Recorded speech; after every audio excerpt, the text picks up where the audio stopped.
Bien, aujourd'hui on va essayer de passer à la deuxième partie des groupes caractéristiques en chimie organique.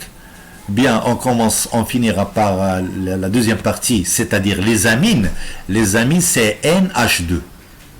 La fonction amine c'est NH2. Lorsque j'ajoute ici le radical R, vous aurez RNH2. Mais n'oubliez pas le R, il peut être un CnH2n plus 1, NH2. Donc on le caractérise par le BBT, le bleu de bromothymol, devient bleu en présence d'une amine, c'est-à-dire pH supérieur à 7, donc c'est un milieu qui est basique. Ensuite, vous aurez les alcènes. Les alcènes, c'est la formule, c'est CnH2n, avec n appartient à n étoile. Si je donne à n la valeur de 2, j'aurai C2H2. CH2, CH2. D'accord? Et vous aurez ici une double liaison. Donc, il décolore une solution aqueuse de dibrome, Br2, une solution aqueuse de permanganate de potassium, initialement violette, en milieu basique devient verte. C'est-à-dire ça, lorsque je fais caractériser ici la présence des alcènes. Bien. Bon, maintenant les familles, toutes ces familles qu'on vient de faire, on va essayer maintenant de parler des familles des composés organiques, les 7 familles qu'on vient de faire. On va essayer de prendre quelques familles qu'on va voir, Inch'Allah, en terminale. Bien, on va commencer par le 2.1, le carbone fonctionnel. Qu'est-ce que ça veut dire le carbone fonctionnel?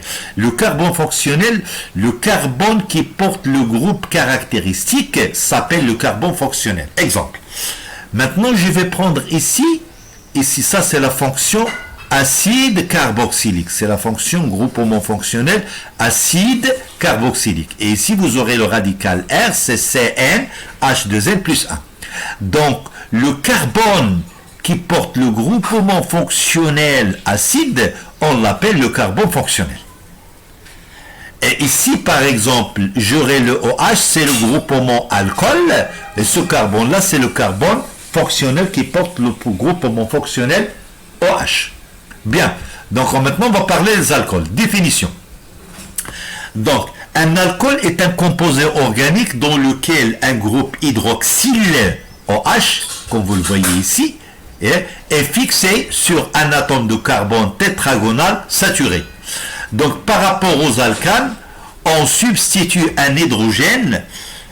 Le groupement caractéristique des alcools, le groupement hydroxyle OH. Donc vous aurez la fonction générale ou bien l'alcool, la formule générale des alcools, c'est CnH2n plus 1 OH.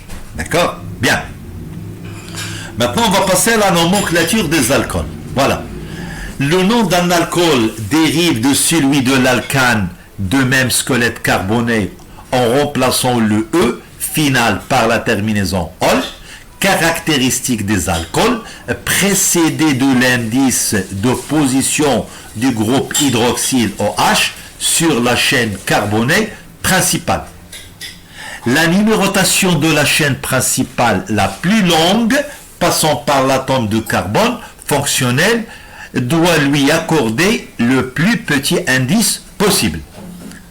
Bien, pour les alcools ramifiés, la chaîne carbonée principale est la plus longue chaîne qui comporte le carbone fonctionnel, et pour préciser la position du groupe OH sur la chaîne carbonée, on utilise le suffixe ol, précédé du plus petit nombre qui indique la position du carbone fonctionnel sur la chaîne carbonée principale. Par exemple, supposons par exemple j'aurai 6 atomes de carbone. Et ils portent le groupement OH. Donc je vais enlever le E. Donc la fonction E, je vais prendre ici 6 atomes de carbone, c'est l'hexane. Je vais enlever le E et le remplace par ol. Et j'aurai hexanol. D'accord? Si je prends par exemple le méthane, méthanol, éthane, éthanol, propane, propanol, butane, butanol, pentane, pentanol. Bon, on va prendre un exemple. Bien, exemple 1, un alcool à chaîne carbonée non ramifié, c'est-à-dire il n'y a plus de ramification. J'aurai le méthanol, c'est H3OH, ici vous aurez l'éthanol, et ici vous aurez le propanol 1-ol. Pourquoi je viens de mettre ici propane 1-ol? j'aurai ici la chaîne la plus longue, il est formé par 3 atomes de carbone. D'accord? Donc, qu'est-ce que nous avons dit? Eh bien, il faut choisir l'indice le plus petit et la chaîne la plus longue. La chaîne la plus longue, ici, il est constitué par 3 atomes de carbone. D'accord? Et l'indice le plus petit, ici, ça sera 1. Si je commence par ici, j'aurai l'indice ici 3. 1, 2, 3. Donc, le haut, ça sera dans la position 3. Et si je commence par ici, donc ça sera 1. Donc, c'est le propane 1 ol ou bien le propanol normal. Donc, petit b, je vais prendre cette chaîne-là. Donc, il est constitué ici par 6 atomes.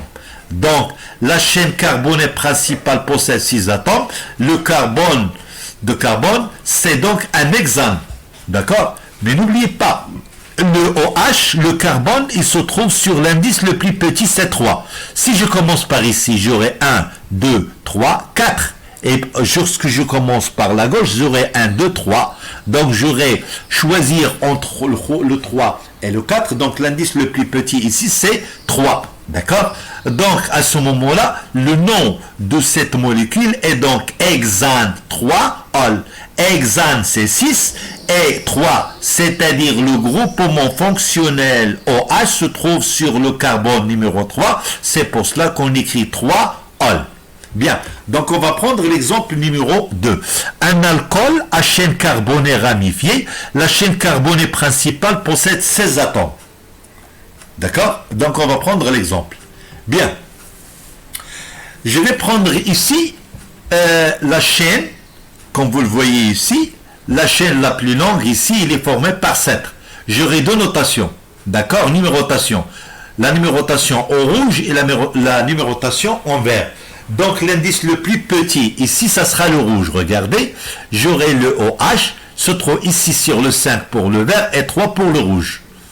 D'accord? Donc je peux dire à ce moment-là, le ol, ça sera 3, et j'aurai ici 7. 7 c'est heptane, donc c'est pas hépète, c'est heptane, hept. D'accord?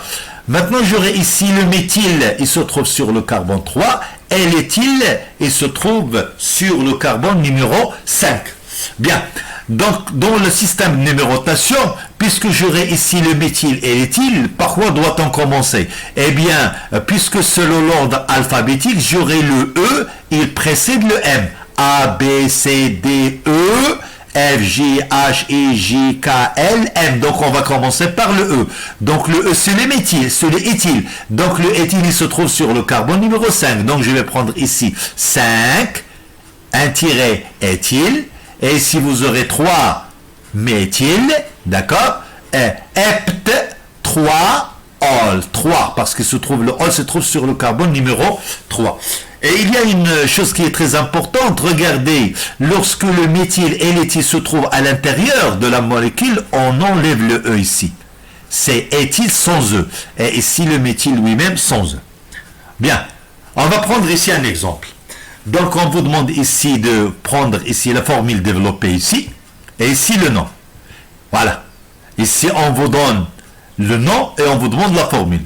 Et ici, je vous donne la formule semi-développée, on vous demande le nom. Bien. Bon, le premier ici. La chaîne la plus longue, il est formée par 1, 2, 3, 4, 5.